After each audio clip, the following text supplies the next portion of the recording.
அண்ணா எம்ஜிஆர் ஆரம்பித்த கட்சியை தான் இன்று எடப்பாடியும் ஸ்டாலினும் வைத்திருக்கிறார்கள்.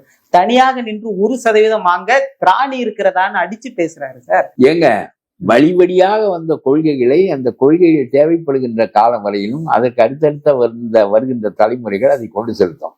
உனக்கு நீ வந்தா என்றால் உனக்கு ஒரு கொள்கையும் கிடையாது.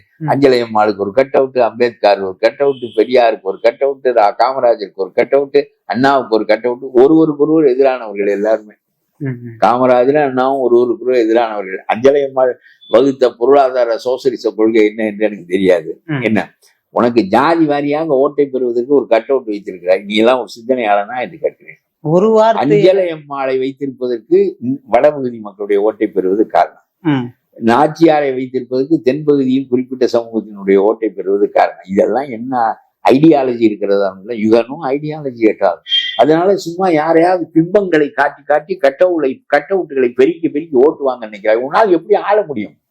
You don't have any understanding about the administration or about the government or about the law. நீ எல்லாம் வந்தால் என்ன செய்வது? சீமான் வந்தால் என்ன கதி ஆகுமோ அதே கதிதான் விஜய் வந்தால் ஆகும். சீமான் 6 மாடுகளுக்கு மாநாடு நடத்திட்டு இருக்காரு. அந்த ஆள் விவசாயிகளை எல்லாம் அரசாங்க சிப்பந்திகள் ஆக்கி விடுவேன் என்று சொல்லுகிறார். இந்த ஆள் உலர் தாங்க முடியவில்லையே, எனக்கெல்லாம் கிறுக்கு பிடித்து விடுமோ என்ற நிலை இருந்தது. இப்பொழுது அதுக்கு மேல கிறுக்கு பிடிக்கிற மாதிரி இவர் வருகிறார். என்ன கொள்கை சொல்லு? நான் ஓராண்டு ஒரு மனிதன் ஒரு கட்சி வைத்தேன், எல்லாரும் தான் வைத்தார்கள். விஜயகாந்த் வைக்கவில்லையா? நீ என்ன பெருசா